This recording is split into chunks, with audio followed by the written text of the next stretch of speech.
Hi everybody. So, there's going to be something new today. First of all, I'd like to welcome anybody who's just stumbled on this video.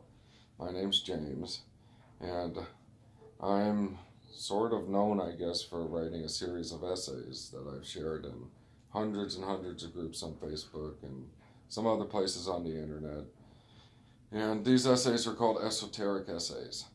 I have 13 of them to date. There's some little ones that I call side notes. There's like 5 or 6 of those. And all of these are available on my private Facebook group called Esoteric Essays.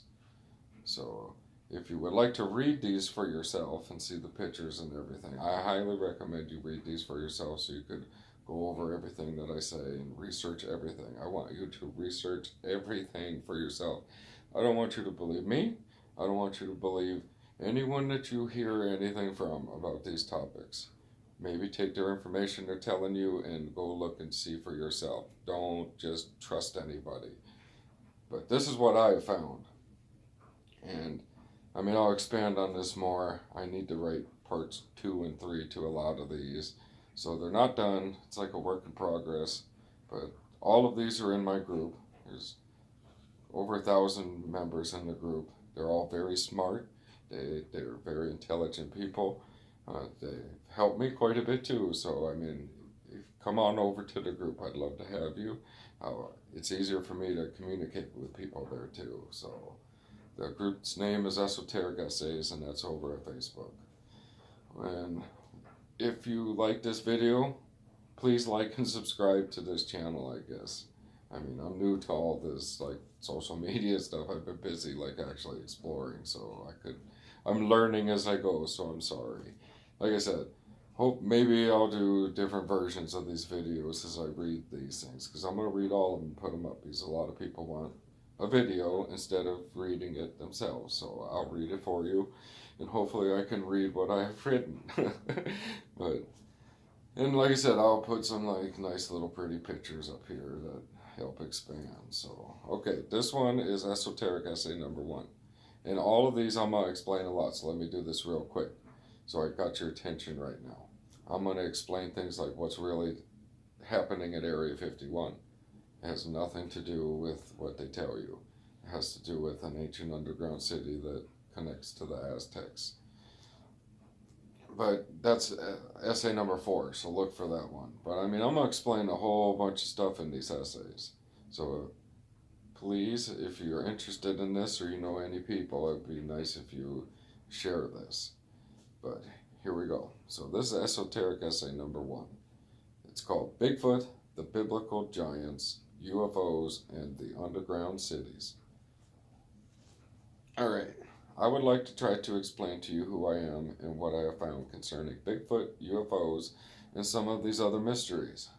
I have had access to extremely ancient writings and esoteric texts, and access to many secret societies, and this happened through my work in Hollywood and on TV and film, plus military connections and a lot of other things, but I'll talk more about that later. But back to the essays.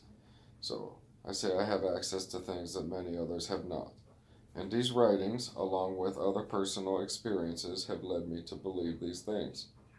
I am 46 years old. 47 now, I think. I worked in Hollywood for almost 20 years on TV and films. For the last 10 years or so, I have left this work and have explored this country, the United States of America, and all of its ancient ruins. Public and the hidden. There are many, many hidden things that people don't even know are out in the deserts and mountains. This is where I'm expanding a little. I'm sorry, I like to talk. I have also learned all of the Native American and Mexican / Aztec legends and this land, along with the legends of all the creatures that supposedly once lived here. I have explored and followed the petroglyph trails to their end locations. So, Bigfoot would be the ancestors of the biblical giants. These creatures are not beasts or animals. These creatures are us, hybrids. Let me explain. There's a lot of like hybrid stuff going on here. Ancient texts like the Bible, the Book of Enoch, the Book of Giants, the Quran, the Mahabharata, and the Babylonian cuneiform tablets all clearly describe what these so-called animals really are. There are also hidden esoteric texts in private hands that expand on this in great detail. These texts are fiercely fought over by a small group of people and secret societies. All of these texts explain in great detail that these giants, Bigfoot today, are genetically altered and engineered human hybrids. You got to think of something like today's CRISPR-Cas9 technology, but from a long time ago in the ancient past, in civilizations that are long gone. There are actually many different races of various shapes and sizes, but we are talking about Bigfoot here, so I'll stay on topic. A future essay will cover the cousin species of the big feet. So there's more than one version of Bigfoot out there.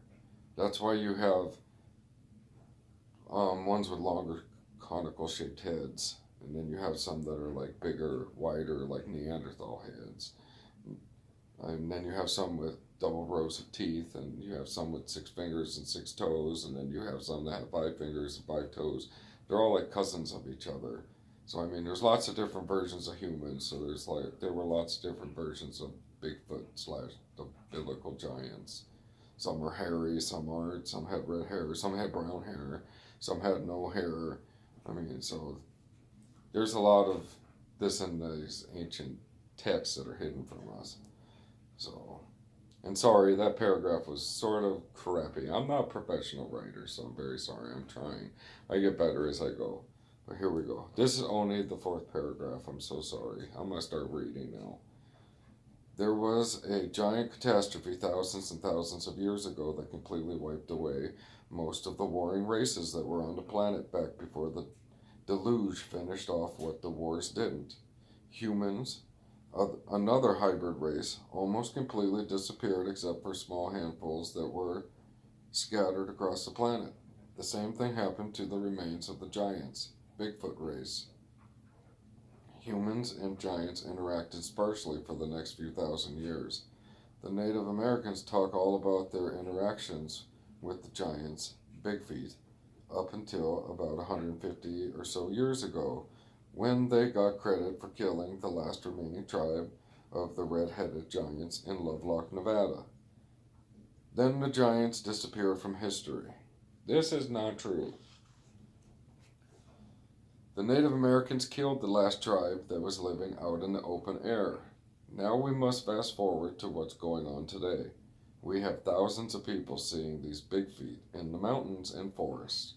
I say big feet and the giants are one and the same. These big feet are living in ancient underground systems that go back more than 10,000 years, much further, more like 50,000 plus. See, there's more than one ancient civilization. We hear about Atlantis all the time. But there's Atlantis, Mu, Tartaria, everything you could think of. People call all these things different names. There's some that are forgotten. There's civilizations that are so old, no one even knows the names of them anymore because they're just gone. So these things go back a long ways. All right, back to the thing. These are not just natural caves and cavern systems. These big feet are living in and populating ancient areas that tie to the Aztec legend, the legend of AZTLAN.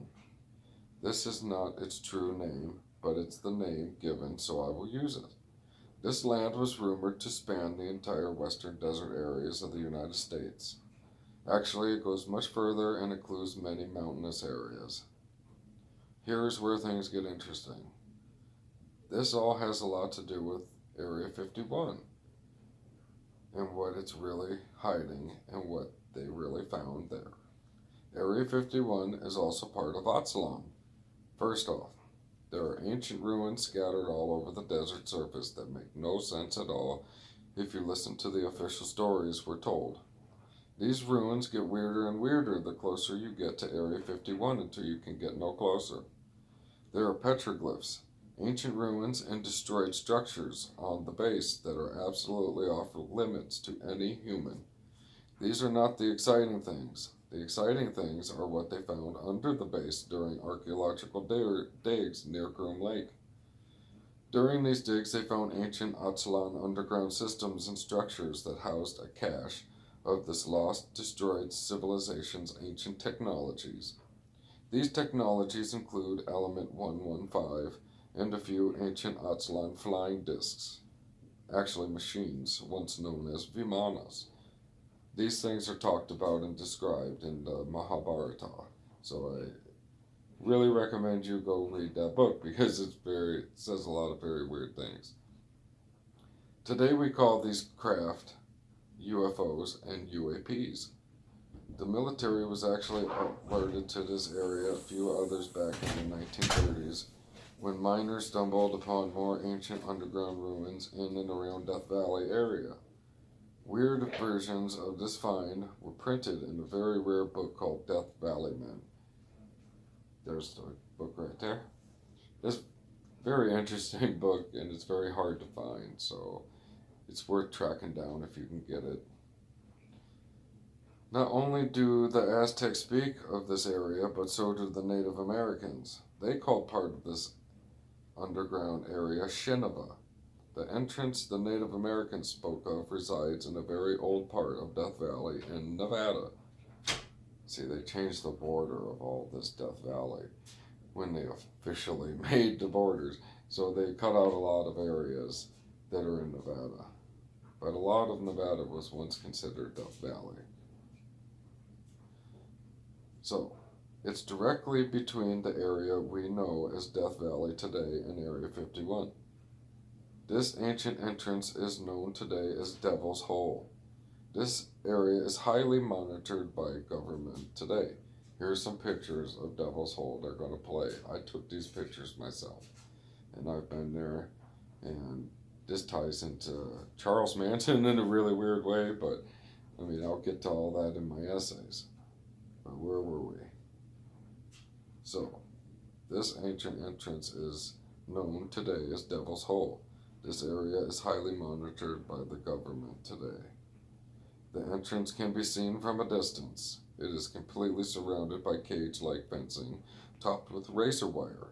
There are signs forbidding entrance. It is monitored by numerous high-definition facial recognition bubble cameras, microphones, etc., etc. See the pictures? Bing, right there. They claim this security is to protect an endangered little fishy. That one. This is a lie.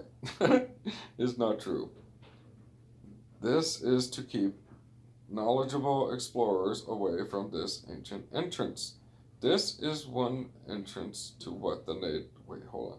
This is one entrance. That's poorly written. I'm sorry. This is one entrance to what the Native Americans called Shinava. This area also has a very weird connection to Charles Manson and his family. See, this very weird story. This is the original reason why Manson came to Death Valley in the first place. Along the way, he had somehow heard of this long-forgotten underground city, and he was in Death Valley searching for the entrance. He found Devil's Hole and spent days trying to figure out how to drain it. This is impossible, and gain entrance. Manson and his family were arrested before they found a way in. This is true, and there are tidbits of this story online, but the government has tried to suppress it and make it sound like a fairy tale fantasy, which it is not. This is talked about in Helter Skelter, the book, and a couple other places. They've written about Charles Manson going to Death Valley looking for this underground city that he heard about. And they, like I said in here, they write it off like it's not true or crazy, but that's what he was really doing, and he was on to something. So, somewhere in the past, this hole became flooded. I mean, the government could have done this themselves, so you can't get in. It's partially caved in and impassable, but the legend remains. The hole is guarded to this day by the government and people out at the base / Area 51 via the video cameras. I'm telling you, you go out there, you're going to be on the watch list, you'll be followed. You'll see people magically appearing while you're out there looking around the hole. Now, I claim all of this is real and true because there's... Whatever. These areas are only a small part of AZTLAN. There are remnants all under our feet that have not been accessed, but the government knows of them and fiercely guards the selected areas. They hide the petroglyphs and the clues. They plot bases on top of ancient lands, etc., etc. All of this to protect what's really here and hide it. The area known as Shinava spanned vast underground areas that stretched from Death Valley through Nevada into Arizona. There are still ruins above ground, but most of this was underground. Above, as above, so below. The Grand Canyon is also part of this mystery, and they found part of this underground civilization and their ruins under the Grand Canyon in the early 1900s.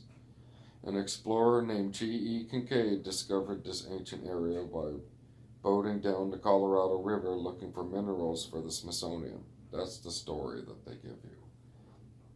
To read the original newspaper article about this discovery and cover-up, search Google for Citadel under the Grand Canyon, or something like Grand Canyon Underground City. I mean, you're going to find lots and lots of little articles and like original newspaper clippings where all of this is talked about, just like this one. So this city is also spoken of by the Native Americans and the Aztec. Now, all of these areas lead to vast underground cities from a super advanced civilization that go back to the legend of Atlantis. This is why the Aztecs called this area AZTLAN. These two civilizations were connected to each other in our deep, deep past. The Aztec and Native Americans once lived in these areas thousands and thousands of years ago, and they remember this time and talk of it in their oral histories and legends. And we just completely write what they tell us off like they're just stupid people and ignorant. I mean, this is so disgusting. It's one of the things I can't stand. They've been honest with us a lot, and they told us, and we just think they're crazy. I mean, we're the dumb ones. But okay, the government found an entrance to one of these areas out in Area 51, and that's where they really found these long-lost advanced technologies. This also explains why 85% of Nevada is off limits and highly restricted. I mean, that's totally true. Almost all of Nevada really doesn't exist. You can't go to most of it. It's highly secretive government installations and bases and companies, and they cordon off the land. Even if it's not a military base, it's closed and you can't go there because somebody who works for the government or is in a secret society has part of that land closed off under their corporation or something. They do this all the time. But okay, back to this. I'm very sorry I like to talk. So, what does all this have to do with Bigfoot? Well, Bigfoot are the ancestors of the giants, and they live in some of these forgotten underground areas. They use entrances that are in the deep forests and other areas. I also suspect that Bigfoot is highly intelligent. Highly intelligent. I don't think this is no stupid animal. That's what they lead us to believe. And they let us believe they are dumb. See, it's in my essay. They lead us to believe they are dumb, hairy creatures. I claim this is false. I say they have access to some of these lost cities and areas and have found some of this civilization's ancient technologies, and that can explain why we sometimes see Vimanas, UFOs today, and orbs, ancient technology, flying around and near the big feet. I mean, this happens all over the place. I mean, people talk about seeing orbs and UFOs all the time around Bigfoot. So I think they are using the technology, and we are being misled into believing that all of this is from aliens when it's not. This is all remnants from our deep past. I would suspect that Bigfoot knows when any human wanders near these areas because they are using old technologies. They might even have like little security systems. I mean, really, if you start thinking about this, if we go near them with any kind of technology, if they're more advanced than we think, they could sense our technology. So they disappear and hide. Now they send out their technology, all the orbs and UFOs, and they start screwing with you. Maybe they'll send their little warrior big feet out. I mean, I'm really taking this far here, but that's not in the essay. But it's just something to think about. I mean, why do we think these are just stupid animals? I mean, if we can't find it, they're not stupid. I'm telling you, they're not stupid. When we get too close, they send out some scouts and this technology, and they play with us and scare us into running away screaming in fear. Sometimes a human is stubborn and ignores Bigfoot's attempts at driving us off, so they resort to killing and disposing of the pesky humans. See the missing 411 books. I mean, I can't remember the man's name, but his books are fascinating, and they have some documentaries, Missing 411. There's a couple of them, and it's all about the missing humans and kids and people that are just, they happen in all the like national forests and national parks, and they just vanish, and they don't know why. And I'm telling you, there's more connected here with Bigfoot and underground cities and stuff, and protected areas, and why people are really disappearing. But that's the end of this essay. But I mean, I could really go on and on and on here. I have not even come close to finishing this whole topic on Bigfoot. This is just part one and an introduction to the topic. I didn't even know if people were going to read or listen to any of this when I started writing this. So this was my very first essay about Bigfoot. But so it ends with, there's actually a lot more to all of this, but I've written a pretty long essay already. This is not long. This was 3 pages. I mean, I've written some essays that are 17 pages, and they could have been hundreds of pages. But I'm going to read all those too, and hopefully I do a better job with those than I do this one. But I said this one's pretty long, and honestly, I have no clue if any of you will ever read this or not. If you do and want to hear more, then ask me any questions in the comments. But this was made for my group, so if you come over to the group and you have any questions for me, join the group, send me a private message, Esoteric Essays, Facebook. My name's James, and I will gladly talk to anybody.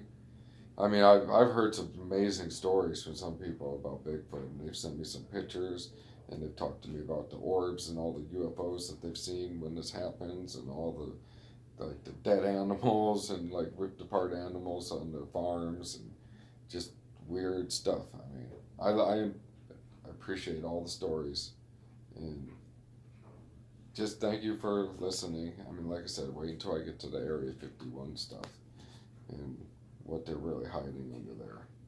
It makes a lot more sense than the silly little story they told us.